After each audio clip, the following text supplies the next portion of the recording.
Well, you really can't write the story of the America East without starting with the Vermont Catamounts.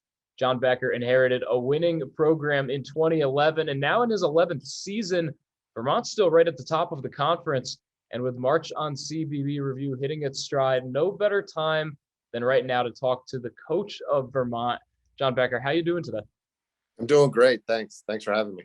Yeah, of course. And, obviously 19-4, that's the best start through, this point in the season, 23 games that you've had with Vermont. So what's really led to that sustained success this season? Yeah, I mean, we're an older team, so we brought back a lot of guys, and offensively we've been incredible in league, averaging 83 points a game, and effective field goal percentage of close to 60%. And so this is the best offensive team I've had. We've always been really good defensively, and we continue to be that. But offensively, we've been special this year. We said it right there. This is your best offensive team you've had. Obviously, no Anthony Lamb, but you got a guy named Ryan Davis. What's he meant to you guys this season? Yeah, he's everything offensively starts around him. We really how he's being guarded. Whether he's getting doubled or fronted or playing behind or getting single coverage, and how teams are going to want to guard him is how we build our offensive game plan game to game. And, he's a nightmare matchup because he can score around the basket with both hands, incredible touch, but also stretch it out behind the 3-point line. So, in ball screens, he puts you in a situation you got to figure out what you're going to give up essentially. And so, he's really, really good. Well, Coach, I'll stick on that for one more moment because it kind of stood out to me. His scoring sort of plateaued, even dropped down a little bit, but that 3-point percentage is right up there at the top of the country. I mean, can you just speak on his work ethic, really what he's put into this season being his senior year? Yeah, I mean, he's been one of, a typical Vermont player who's kind of waited his turn, didn't play much as a freshman, played alongside Anthony Lamb as a sophomore, and was the sixth man of the year his sophomore year. Junior year, wins player of the year, and then he's on pace to win it again. So I've been fortunate. I've had a lot of guys, we don't have a lot of guys transfer out of the program. Guys kind of wait their turn, develop, get better, and speaks to assistant coaches and also to the kids themselves. We have a culture of guys that love to play, get in the gym, work on their games. And he's completely transformed his body since he's gotten here. His conditioning just continues to get better. And with him, it's just staying healthy. And, so he's gotten better with that, and taking care of himself, of us kind of, load management with him a little bit and making sure he's healthy. And, but he's always been a really skilled kid. And he's kind of just put it all together, each year just gets better. And he's got a really good team around him, which, and he's a willing passer, and he's, like all of our guys, he doesn't care who scores. So he's just a really easy guy to play with. Coach, you talk about how he's the leader of that bunch. I mean, your top five scorers are all seniors. What did it kind of mean to this team coming into this year? And, how did they really approach it from day one? Yeah, I mean, we're definitely, we got knocked out. We won the regular season last year, but got knocked out the semis to Hartford, who eventually won it. And, our guys have been motivated since then to kind of get back to the championship game and win another championship. And so for me, it's been a relatively easy team to coach. They're older, they know what to do, they're prepared, they work hard, and they are motivated. So that loss is really is still with us, and is what has been the motivation for the off season into this season.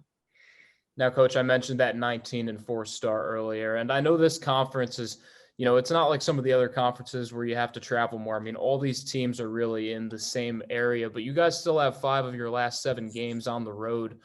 What challenges does that present as we head towards the end of the year?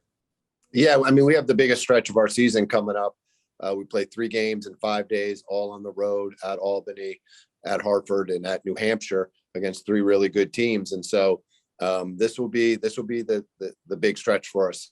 And obviously we're undefeated right now in league and have a bit of a cushion, but that gap could close pretty quickly if we don't take care of business in the next week.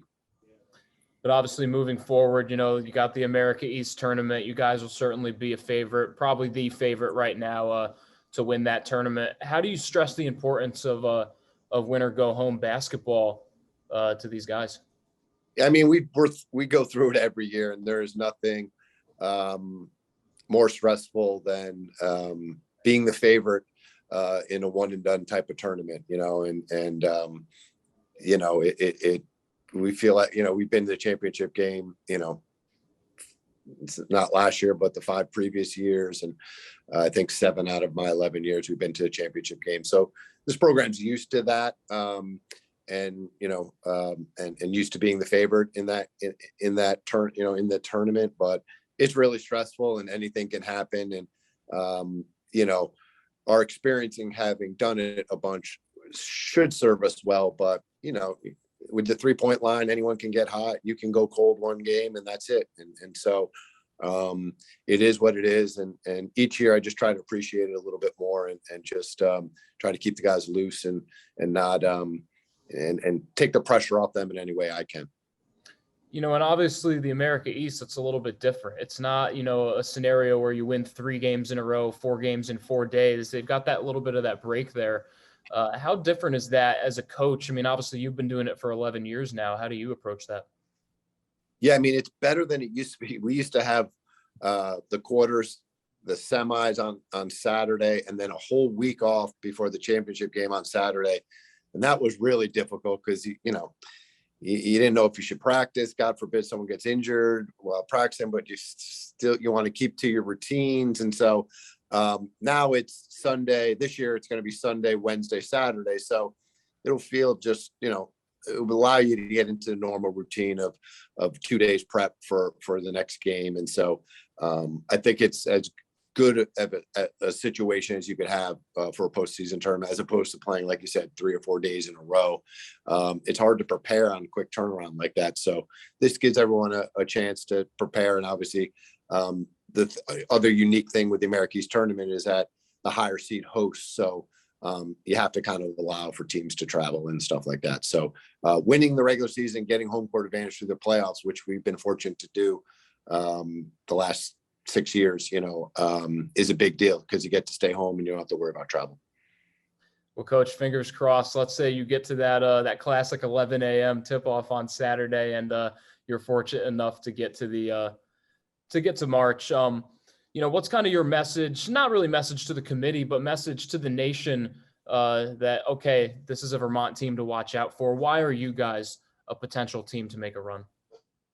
Yeah, I honestly, watching college basketball this year, the good mid majors and the high majors, that gap is closing a little bit just because, the mid majors tend to be older, and so I really believe that if we can get into the tournament, it comes down to matchups. Last 2 times we've been in it, we played Florida State, Purdue, who were massive teams and just had size that we couldn't handle for a full 40 minutes. If we can get the right matchup in that first round, I like us against anybody. And, again, I really feel good about this team having a chance to make a run in the tournament. But we got to get there, like you said, and then just comes down to that first round matchup. Is it a team that hopefully we can get a better matchup than we've got in the last couple of times. Well, Coach, I've got you in 13 versus 4 versus UCLA. So right. Take note on that. But that's mine. We can save that for Lenardi or someone else. But appreciate you, Coach. Nice meeting you as well. And good luck the rest of the way. Thank you. Thank you for having me.